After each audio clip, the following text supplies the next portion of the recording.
Assalamualaikum warahmatullahi wabarakatuh. Terima kasih nih yang udah stay tune lagi di channel Yati sama Official. Semoga kalian selalu sehat dimanapun kalian berada ya guys ya. Disayang bos pastinya, amin ya robbal alamin. By the way, saya hari ini akan membahas satu kasus dimana ini yang sering kita pakai, yang sering kita gunakan, yang sering kita anggap sepele, tapi ini berdampak merugikan kita ya guys ya, sebagai penggunanya, sebagai pemilik datanya. Kemarin saya membahas terlalu banyak tentang money laundry, dimana kita diiming-imingi bonus untuk membuka rekening di Bank Hong Kong ya guys ya. Nah, kali ini saya tidak akan membahas tentang money laundry, tapi lebih ke aplikasi e-payment yang sering dijadikan oknum-oknum yang tidak bertanggung jawab membeli e-payment kalian dari beberapa aplikasi, diantaranya Tap and Go atau Mox Bank atau TNG guys. Nah, ini adalah aplikasi-aplikasi e-payment di mana aplikasi ini di dalamnya bisa melakukan transaksi pembayaran dan ada aplikasi banknya ya guys ya, berbentuk Mastercard atau Union Payment atau Bank Hong Kong ya guys ya. Jadi kartu virtual Mastercard ini berbentuk virtual. E-payment kalau kalian nggak tahu, ini adalah alat transaksi di mana menggunakan jaringan internet ya guys ya, untuk memudahkan kita untuk membeli sesuatu atau melakukan transaksi sesuatu. Itu guys. Nah, banyak terjadi di antara kita. Nih, barangkali kalian yang pernah merasa kalian diiming-imingi uang $1.000, $1.500 untuk membuat aplikasi, tapi aplikasinya dijual ke orang lain. Ayo ngaku, siapa? Kalian ngerasa jual aplikasi nggak? Awas, hati-hati, karena hari ini saya akan membahas satu kasus di mana PMI ini sangat dirugikan sekali karena aplikasinya digunakan oleh orang lain menggunakan datanya. Salah satunya di TNG ya guys ya. Aplikasi di mana kita sering menggunakannya. Gimana sih kisahnya? Yuk kita belajar bersama guys. Oke guys, kalian tahu kan yang namanya TNG apa? TNG adalah aplikasi e-payment yang sering kita gunakan untuk mengirim uang ke Indonesia.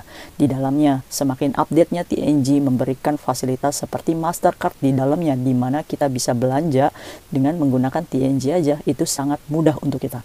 Mendaftarkan TNG itu hanya menggunakan data pribadi kita, yaitu KTP atau paspor kita ya guys ya, di mana data tersebut tersambung dengan data keimigrasian kita di Hong Kong ya guys ya.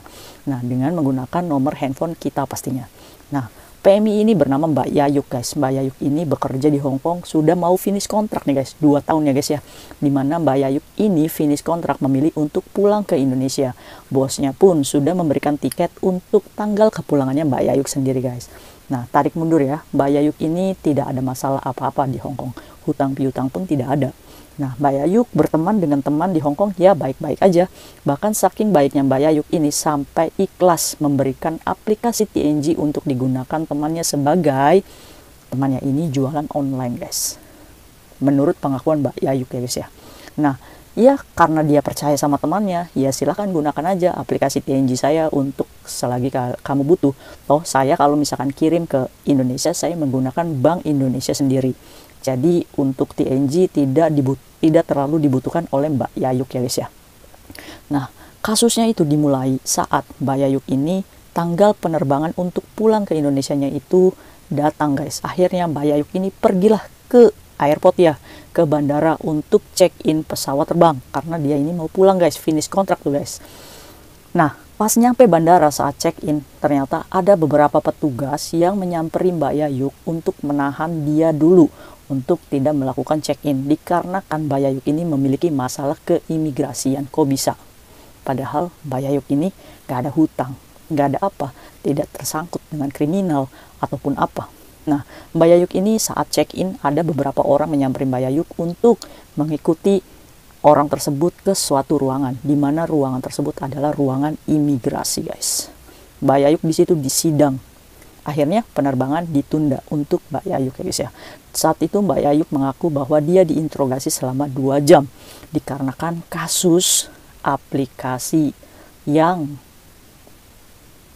membawa data-datanya Mbak Yayuk ini. Jadi guys, polisi itu mengatakan kepada Mbak Yayuk bahwa ada uang yang masuk di TNG-nya Mbak Yayuk sebesar 4.000 dolar Hong Kong saat transaksinya itu hanya 400 dolar saja. Jadi uangnya dia yang masuk ke TNG-nya itu ada 3.600 yang bukan haknya dari Mbak Yayuk ini. Nah, polisi bertanya, kemana uangnya? Terus akhirnya Mbak Yayuk ini ingat, memang Pak, saya pernah ada orang yang menelpon saya mengatakan dengan bahasa Kantonis bahwa uangnya itu terbawa sama saya karena saya nggak merasa saya menerima uang, jadi ya saya cuekin aja. Tapi orang itu semakin hari semakin meneror terus-menerus. Akhirnya saya mengganti nomor SIM cardnya Mbak Yayuk itu guys. Jadi karena Mbak Yayuk ini risih diteleponin orang yang nggak ngerti bahasanya, jadi Mbak Yayuk ini ganti nomor handphonenya guys. Nah, singkat cerita, ini menjadikan masalah di mana Mbak Yayuk ini tidak jadi terbang untuk pulang guys. Mbak Yayuk ini di sel Prodeo 2 malam guys, dikarenakan dia memiliki catatan keimigrasian. Mbak Yayuk boleh untuk pergi dari sel Prodeo asalkan Mbak Yayuk mengembalikan uang sebesar 3.400, dikarenakan pemilik uang yang memasukkan uang ke nomor TNG-nya Mbak Yayuk ini sudah melaporkan ke pihak imigrasi guys. Dan catatan Mbak Yayuk pun ada catatan imigrasinya guys, termasuknya kriminal ya guys ya. Nah, Mbak Yayuk ini udah berbelit nih sama polisi, kalau saya memiliki catatan imigrasi pada saat itu, kenapa waktu saya renew kontrak, saya mengurus extend visa, kenapa imigrasi tidak langsung memproses saya pada waktu itu? Polisi hanya menjawab, ya mungkin saat itu komputernya lagi rusak guys katanya. Saat Mbak Yayuk mau pulang, dilarang. Tapi kan itu bukan, uangnya tidak saya terima Pak. Tetap saja, karena data yang digunakan adalah data kamu. Jadi saat kamu mau keluar dari ruangan ini, tolong selesaikan sebesar 3.400 dolar terlebih dahulu. Dikarenakan aplikasi yang dipakai oleh temannya. Temannya ya susah dihubungi guys, karena memang udah jarang banget ketemu. Dan mungkin temannya juga ganti nomor guys. Gimana dong? Kita mau protes kemana? Akhirnya Mbak Yayuk membayarlah 3.400 untuk pembebasannya. Gila ya, ini kan benar-benar sangat merugikan kita ya guys ya. Udah satu tiket pesawatnya itu, gimana coba nasib penerbangannya ya kan, hancur-hancuran kita. Akhirnya ya masalah itu ditanggung oleh Mbak Yayuk segala bentuk resikonya. Pelajarannya apa guys? Pelajarannya, jangan kita sepelekan aplikasi e-payment ini hanya karena ya cuma pakai KTP doang. Ingat, KTP kalian, KTP Hong Kong itu adalah ada chipsnya, di mana di situ adalah data-data kalian itu tersambung dengan imigrasi, di mana saat kalian ada masalah, data kalian keluar semua. Apalagi segala bentuk e-payment, virtual bank, atau aplikasi-aplikasi yang pembayaran ini menggunakan data kalian. Kalian harus lebih teliti dan harus lebih waspada diri untuk tidak memberikan aplikasi pembayaran apapun kepada orang lain selama aplikasi tersebut menggunakan data pribadi kita. Khawatirnya kalian aplikasi tersebut dengan data kalian disalahgunakan. Apalagi marak banget nih di Hong Kong, di mana orang-orang sanggup untuk membayar 500.000 bahkan 1.500 dolar untuk membeli satu aplikasi e-payment. Untuk apa? Pasti untuk melakukan transaksi. Tidak mungkin sekali kalau kita dengan cuma-cuma mengeluarkan uang, sini deh aplikasi kamu saya beli, nih 1.500, mau nggak? 1.500 itu sekitar 3 juta. Kita mikir nggak sih, kok aplikasi ini aja dibelinya sampai mahal kayak gini ya? Untuk apa sih? Patut loh kita curiga dengan orang-orang seperti itu. Bisa saja aplikasi kita digunakan untuk pembayaran mafia, di mana ada transaksi jual beli, di mana itu sangat dilarang oleh pemerintah Hong Kong. Yang bahaya siapa? Yang memiliki aplikasi ini. Siapa lagi kalau bukan kita yang membuat dan dengan secara sadar memberikan untuk dijual kepada mafia-mafia di luar sana. Untuk itu, pergunakan aplikasi yang kalian butuh saja.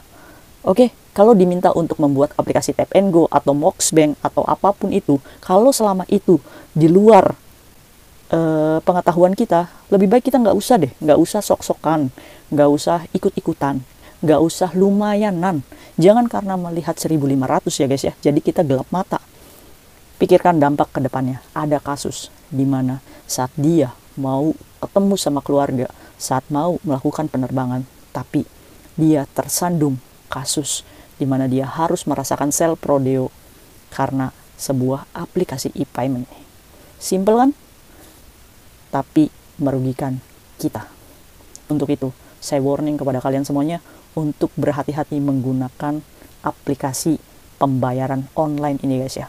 Oke, semoga kita selalu dilindungi, waspada untuk kita semuanya. See you next video. Bye-bye.